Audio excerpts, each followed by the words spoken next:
नमस्कार दोस्तों, welcome back to my YouTube channel.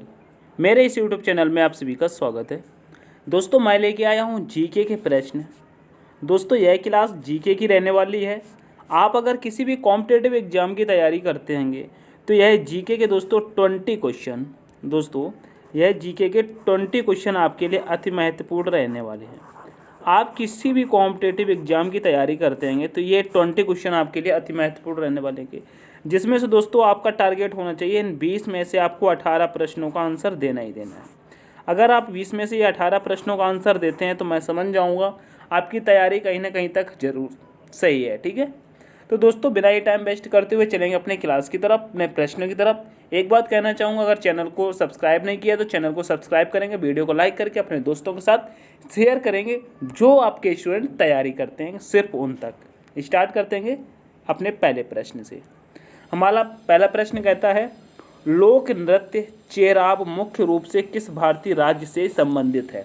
दोस्तों, चेराब की बात कर रहा है। चेराब जो लोक नृत्य है यह किस भारतीय राज्य से संबंधित है। उड़ीसा से, बिहार से, मिजोरम से या गोवा से, बताने की कोशिश करेंगे। तो राइट आंसर जितने भी बच्चे ऑप्शन नंबर तीसरा बता रहे हैं मिजोरम, तो यह आपकी बिल्कुल सही हो जाएगी। अगर मिजोरम की अगर हम बात करें, इसकी भाषा कौन सी हो जाती है, तो कहेंगे यहाँ की भाषा हो जाती है दोस्तों मिजो। क्या हो जाती है कि मिजो हो जाती है। ठीक है, नेक्स्ट देखेंगे। नेक्स्ट प्रश्न कह रहा है, गेम्स इंडिया यूथ गेम्स 2020 संस्करण संस्करण के मेजबान और विजेता राज्य कौन से। दोस्तों, यहाँ पर कह रहा है मेजबान और विजेता राज्य कौन से हैं, यानी कि दो प्रश्न पूछा गया है। पहली बात तो मेजबान देश राज्य कौन सा है और दोस्तों विजेता राज्य कौन सा है। तो असम क्रम से दो पूछे गए हैं, तो हमारा महाराष्ट्र होगा नहीं। ठीक है, इन दो में से एक होगा तो बताएंगे।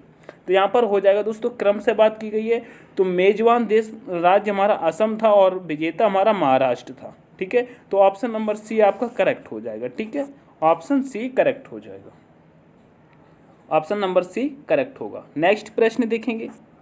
नेक्स्ट प्रश्न कह रहा है, जानकी प्रसाद का संबंध कथक के किस घराने से है, बताएंगे। जानकी प्रसाद का संबंध कथक के किस घराने से है, बताना। बनारस घराना से, लखनऊ, रायगढ़, जयपुर। तो यहाँ पर राइट आंसर सबका होना चाहिए कथक दोस्तों, जो कि उत्तर प्रदेश या दोस्तों उत्तर भारत का है बनारस घराना। ऑप्शन नंबर ए आपका करेक्ट हो जाएगा। ठीक है, नेक्स्ट प्रश्न की तरफ चलेंगे। नेक्स्ट प्रश्न कहता है मेरे प्यारे साथियों, कह रहा है फुटबॉल मैच में टच लाइन की अधिकतम लंबाई कितनी होती है। दोस्तों, फुटबॉल मैच में जो टच लाइन होती है उसकी अधिकतम लंबाई कितनी होती है। 90 मीटर, 120 मीटर, 100 मीटर या दोस्तों 110 मीटर। तो यहाँ पर राइट आंसर सभी का आना चाहिए, ये 110 मीटर की होती है। कितनी होती है, 110 मीटर की। तो ऑप्शन नंबर डी हमारा करेक्ट होगा। नेक्स्ट प्रश्न देखेंगे। नेक्स्ट प्रश्न कह रहा है, चिल्का झील किस राज्य में स्थित है। दोस्तों, जो कि खारे पानी की झील है चिल्का झील, यह किस राज्य में है। मिजोरम, असम, उड़ीसा, केरल। तो कहेंगे यह उड़ीसा में स्थित है। चिल्का झील कहाँ पर स्थित है, उड़ीसा में स्थित है। और उड़ीसा में दोस्तों एक मंदिर बहुत पूछा जाता है, कोणार्क मंदिर। कौन सा दोस्तों, कोणार्क मंदिर पूछा जाता है। यह दोस्तों कहाँ पर है, ये भी उड़ीसा में है। कोणार्क मंदिर पूछा जाता है, यह किसको समर्पित है, तो कहेंगे सूर्य को समर्पित है। किससे समर्पित है, सूर्य देव को समर्पित है। ठीक है, ये बात याद रखना है।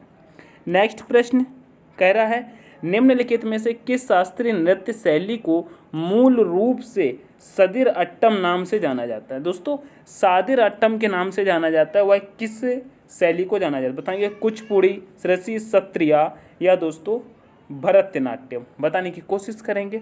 कुचिपुड़ी की बात करते हैं तो किस राज्य से संबंधित है, तो दोस्तों कहेंगे यह आंध्र प्रदेश से संबंधित है। किससे संबंधित है, यह आंध्र प्रदेश से संबंधित है। ठीक है, पूछा जाता है, याद रखेंगे। सत्रिया की बात करते हैं तो दोस्तों सब लोग याद रखेंगे यह असम से संबंधित है। हमारा राइट आंसर हो जाएगा भरतनाट्यम। क्या होगा, भरतनाट्यम को दोस्तों सदिर अट्टम के नाम से भी जाना जाता है। ठीक है, नेक्स्ट प्रश्न। नेक्स्ट प्रश्न कह रहा है, अधिवेशन में कांग्रेस का द्वितीय विभाजन किसका हुआ था। दोस्तों, कांग्रेस का द्वितीय विभाजन कब हुआ था, किसमें कब हुआ था। अच्छा हाँ, अधिवेशन कांग्रेस का द्वितीय विभाजन कब हुआ था, बताएंगे। द्वितीय विभाजन 1918, 1919, 1920, 24 बताने की कोशिश करेंगे। तो यहाँ पर राइट आंसर सबका हो जाना चाहिए दोस्तों कि यह दिल्ली अधिवेशन था दूसरा, जो कि दोस्तों 1918 में हुआ था। ठीक है, ऑप्शन नंबर 1 करेक्ट हो जाएगा, कांग्रेस का द्वितीय विभाजन। ठीक है, नेक्स्ट प्रश्न कहता है भारतीय राष्ट्रीय कांग्रेस की प्रथम महिला कांग्रेस अधिवेशन का नेतृत्व किसने किया था? वह पहली महिला कौन थी जिसने कांग्रेस अधिवेशन का नेतृत्व किया था? बताएंगे Annie Besant, Sarojini Naidu, madam Bhikaji Cama या दोस्तों कादम्बिनी गांगुली। तो दोस्तों प्रथम कांग्रेस अधिवेशन की बात कर रहा है या फिर दोस्तों अधिवेशन नेतृत्व की बात की गई है, तो कादम्बिनी गांगुली आपका करेक्ट हो जाएगा। ठीक है, कादम्बिनी गांगुली करेक्ट हो जाएगा, ऑप्शन नंबर डी आपका करेक्ट हो जाएगा। अगर यहाँ पर एनी बेसेंट की बात की जाती है तो यह कांग्रेस की प्रथम महिला अध्यक्ष थी। अगर यहाँ पर सरोजिनी नायडू की बात करते हैं तो यह कांग्रेस की भारतीय महिला प्रथम अध्यक्ष थी। ठीक है, ये भी आपको याद रखना है। नेक्स्ट प्रश्न देखेंगे।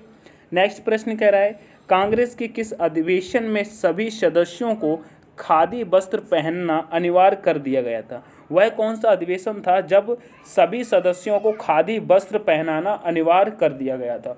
गुवाहाटी अधिवेशन, लखनऊ अधिवेशन, गया अधिवेशन या दोस्तों कराची अधिवेशन?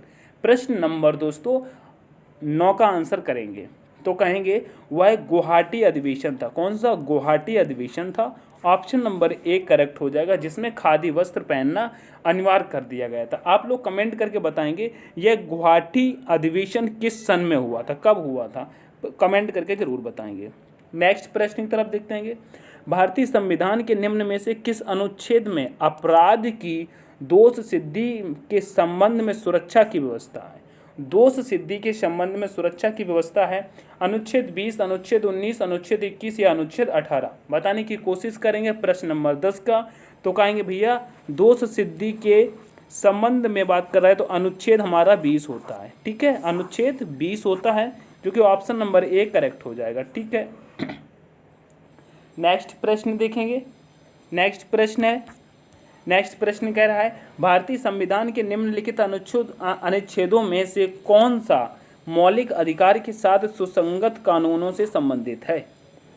बताइए, मौलिक अधिकारों के साथ सुसंगत कानूनों से संबंधित है अनुच्छेद 14, अनुच्छेद 13, अनुच्छेद 11 या अनुच्छेद 12? बताने की कोशिश करेंगे तो यहाँ पर राइट आंसर हो जाएगा दोस्तों अनुच्छेद कौन सा हो जाएगा दोस्तों? यह अनुच्छेद हो जाएगा 13, अनुच्छेद 13 हो जाएगा, जो कि ऑप्शन नंबर दूसरा करेक्ट होता है। नेक्स्ट प्रश्न की तरफ चलेंगे। नेक्स्ट प्रश्न कहता है भारतीय संविधान का अनुच्छेद 21A डैश का अधिकार प्रदान करता है। बताइए, जो भारतीय संविधान का अनुच्छेद 21A है यह किसका अधिकार प्रदान करता है? काम का, उत्साह का, रयु या दोस्तों शिक्षा का? रयु या शिक्षा का? पहली बात आपका करेक्ट यहाँ पर आंसर हो जाएगा 21A का दोस्तों, यह शिक्षा यानी कि एजुकेशन से संबंधित है। Option number A option number चौथा आपका करेक्ट हो जाएगा, या आप डी कहेंगे। ठीक है, तो दोस्तों यह एजुकेशन से संबंधित है। नेक्स्ट प्रश्न कहता है कौन सी भारत में मीठे पानी की झील नहीं है? दोस्तों यहाँ पर बात कर रहा है नहीं है, बताइए कौन सी नहीं है? लोकटक, सांभर, बड़ा पानी या दोस्तों भीमताल? तो यहाँ पर राइट आंसर करेंगे जो कि नहीं है, यह है दोस्तों सांभर झील नहीं है। ठीक है, ऑप्शन नंबर बी आपका करेक्ट होता है, सांभर झील मीठे पानी की झील नहीं है। नेक्स्ट प्रश्न कहता है 1962 में मैकमोहन रेखा के क्षेत्र में भारत का युद्ध किस देश के साथ हुआ था? जो दोस्तों मैकमोहन रेखा है, मैकमोहन रेखा क्षेत्र भारत का युद्ध किस देश के साथ हुआ था? तो दोस्तों मैकमोहन रेखा भारत और किसको विभाजित करती है? तो कहेंगे यह भारत और चीन के बीच में है। किसके दोस्तों? भारत और चीन को विभाजित करती है। तो जाहिर सी बात है युद्ध किससे हुआ होगा दोस्तों? युद्ध भी चीन से ही हुआ होगा। तो ऑप्शन नंबर डी करेक्ट हो जाएगा। नेक्स्ट प्रश्न पूछा जाता है जीएनपी का पूर्ण रूप क्या है? यानी कि जीएनपी की फुल फॉर्म पूछ रहा है, बताने की बात करेंगे। जीएनपी की सकल शुद्ध उत्पाद, सकल उत्पाद, सकल नकारात्मक उत्पाद या दोस्तों सकल राष्ट्रीय उत्पाद? बताने की प्रश्न करेंगे। बताइए इसका राइट आंसर क्या हो जाएगा? तो कहेंगे इसका दोस्तों जीएनपी के सकल राष्ट्रीय उत्पाद हो जाता है, ऑप्शन नंबर डी करेक्ट होगा। नेक्स्ट प्रश्न कह रहा है किस उपकरण का उपयोग हवा या गैस की एडाप्टर के लिए किया जाता है? बताइए, किस उपकरण का उपयोग हवा या गैस के एडाप्टर के लिए किया जाता है? वायु वेग मापी के लिए, हाइड्रोमीटर के लिए, तेज मापी के लिए, दोस्तों आर्द्रता मापी के लिए। बताएंगे, आर्द्रता मापी के लिए किया जाता है। ऑप्शन नंबर डी आपका यहाँ पर भी करेक्ट होता है। नेक्स्ट प्रश्न की तरफ चलेंगे। नेक्स्ट प्रश्न कहता है मेरे प्यारे साथियों, कह रहा है रक्त क्या है? बताइए, ये आपका प्रश्न है, पूछ रहा है रक्त क्या है?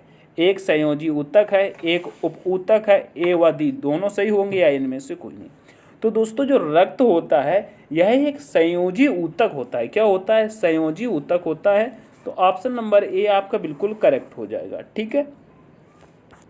नेक्स्ट प्रश्न कहता है हाल ही में किस देश ने विश्व का पहला मीथेन ईंधन वाला अंतरिक्ष रॉकेट लॉन्च किया है? तो दोस्तों यहाँ पर आप देखेंगे यह करंट का प्रश्न होता है। बताएंगे विश्व का पहला मीथेन ईंधन वाला अंतरिक्ष रॉकेट किसने लॉन्च किया था? तो बताएंगे भारत, चीन, जापान, फ्रांस। आपके पास 4 ऑप्शन अवेलेबल हैं, जिसमें से आपका राइट आंसर होता है यह चीन ने रॉकेट सबसे पहले लॉन्च किया था, जो कि दोस्तों मीथेन ईंधन वाला अंतरिक्ष रॉकेट था। तो ऑप्शन नंबर आपका दूसरा करेक्ट होता है, बी। ठीक है। नेक्स्ट प्रश्न कह रहा है 200 यानी कि 200 अंतर्राष्ट्रीय मैच खेलने वाले पहले पुरुष फुटबॉलर कौन बने हैं?